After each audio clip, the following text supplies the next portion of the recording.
করেছে যে আগামী ফেব্রুয়ারির প্রথমার্ধে জাতীয় সংসদ নির্বাচন অনুষ্ঠিত হতে যাচ্ছে।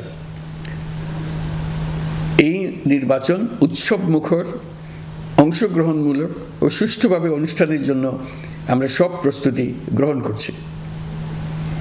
আমাদের উপর অর্পিত দায়িত্ব আমরা সঠিকভাবে পালন করার জন্য সর্বাত্মক চেষ্টা করে যাচ্ছি। প্রিয় দেশবাসী, রাষ্ট্র কাঠামো সংস্কারের প্রস্তাব তৈরির লক্ষ্যে জাতীয় ঐকমত্য কমিশন নিরলসভাবে গত প্রায় 9 মাস ধরে কাজ করেছে। এই সময় কমিশন জুলাই গণঅভ্যুত্থানে অংশগ্রহণকারী রাজনৈতিক দলের প্রতিনিধিদের সঙ্গে দীর্ঘ আলাপ আলোচনা করেছে। অত্যন্ত সৌহার্দ্যপূর্ণ পরিবেশে ধৈর্য সহকারে রাজনৈতিক দলগুলো কমিশন কর্তৃক উত্থাপিত বিভিন্ন সংস্কার প্রস্তাব নিয়ে যুক্তিতর্ক উপস্থাপন করেছেন। মতের পার্থক্য থাকলেও তা কমিয়ে আনার চেষ্টা করেছেন। অনেক বিষয়ে ঐকমত্যে আসতে পেরেছেন। দেশবাসী সরাসরি সম্প্রচারের মাধ্যমে এই পুরো কার্যক্রম দেখতে পেরেছেন। এটি বাংলাদেশের রাজনীতির ক্ষেত্রে তো বটেই, পৃথিবীর অনেক দেশের জন্য এক অভূতপূর্ব ঘটনা। এটি ভবিষ্যৎ রাজনীতির জন্য আশাব্যঞ্জক।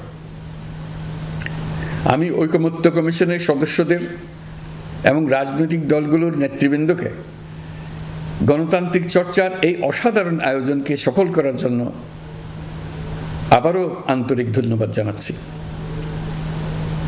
ঐকমত্য কমিশনের প্রণীত জুলাই সনদে সংবিধান বিষয়ক 30টি গুরুত্বপূর্ণ সংস্কার প্রস্তাবে রাজনৈতিক দলগুলোর মধ্যে ঐকমত্য তৈরি হয়েছে। এটি একটি ঐতিহাসিক অর্জন। কিছু প্রস্তাবে সামান্য ভিন্নমত আছে, বাকি অল্প কিছু প্রস্তাবে আপাতদৃষ্টে মনে হয় অনেক দূরত্ব আছে, যা গণতান্ত্রিক প্রক্রিয়ায় অস্বাভাবিক কিছু না। তবে খতিয়ে দেখলে দেখা যায় যে এইসব প্রস্তাবগুলোর ক্ষেত্রেও আসলে মতভিন্নতা খুব গভীর নয়। কেউ সংস্কারটা সংবিধানে করতে চেয়েছেন, কেউ আইনের মাধ্যমে করতে চেয়েছেন, কিন্তু সংস্কারের প্রয়োজনীয়তা, নীতি ও লক্ষ্য নিয়ে কারোর মধ্যে মতভেদ নেই। কাজেই রাজনৈতিক দল, প্রিয় দেশবাসী, অভ্যুত্থানের পর দায়িত্ব গ্রহণ করে অর্থনীতিকে গভীর গহ্বর থেকে উদ্ধার করা ছিল আমাদের জন্য একটা বিরাট চ্যালেঞ্জ। গত 15 মাসে আমরা সেই চ্যালেঞ্জ উতরাতে সক্ষম হয়েছে। রপ্তানি, বৈদেশিক বিনিয়োগ ও রিজার্ভ সহ অর্থনীতির সবগুলো সূচকে দেশ ইতিবাচক ধারায় ফিরেছে। লুট হয়ে যাওয়া ব্যাংকিং খাত ইতিমধ্যে ঘুরে দাঁড়িয়েছে। মানুষের আস্থা ফিরে এসছে। ব্যাংকিং খাতকে আরও শক্তিশালী করতে নানামুখী পদক্ষেপ চলমান রয়েছে। অভ্যুত্থান পরবর্তী সময়ে বিভিন্ন দেশের বৈদেশিক বিনিয়োগ হ্রাস পেলেও বাংলাদেশে গণ অভ্যুত্থান পরবর্তী প্রথম বছরে বৈদেশিক প্রত্যক্ষ বিনিয়োগ অর্থাৎ এফডিআই 19.13% বৃদ্ধি পেয়েছে। এটি বৈশ্বিক প্রবণতার বিপরীতে এক অনন্য অর্থনৈতিক দৃষ্টান্ত স্থাপন করেছে। আগামী সপ্তাহে ডেনমার্ক ভিত্তিক মায়ার্স গ্রুপের মালিকানাধীন এপিএম টার্মিনালস বিভি এর সঙ্গে লালদিয়া কন্টেইনার টার্মিনাল প্রকল্পে 30 বছরের কনসেশন চুক্তি স্বাক্ষর হতে যাচ্ছে। এই চুক্তির আওতায় ইউরোপীয় এই কোম্পানি $550 মিলিয়ন বিনিয়োগ করবে।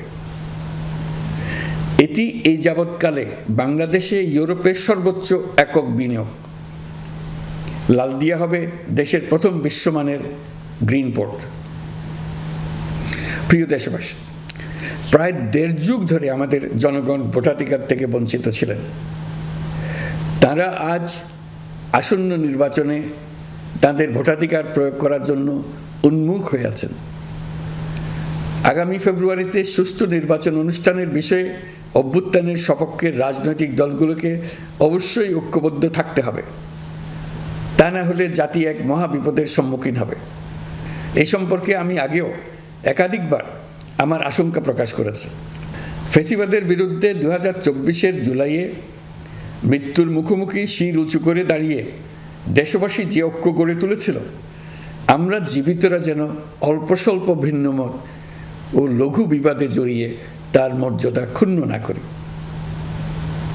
133 শিশু, শত শত তরুণ তরুণী, নারী পুরুষের মৃত্যু, হাজার হাজার মানুষের অঙ্গহানির যে আত্মত্যাগ, সেটিকে আমাদের সম্মান জানাতেই হবে।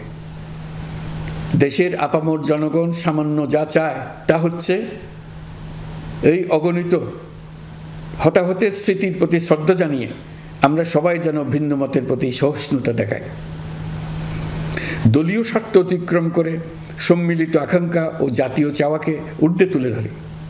তাই আমি আশা করি আমাদের এই সিদ্ধান্ত জাতির বৃহত্তর স্বার্থে রাজনৈতিক দলগুলো মেনে নেবে। একটি উৎসবমুখর জাতীয় নির্বাচনের দিকে জাতি এগিয়ে যাবে। এর মাধ্যমে আমরা নতুন বাংলাদেশে প্রবেশ করব। আমরা নতুন বাংলাদেশ গড়ার দ্বার প্রান্তে এসে পৌঁছলাম। মহান আল্লাহ আমাদের সহায় হন। আমাদের আশা মহান আল্লাহ পূরণ করুন। আল্লাহ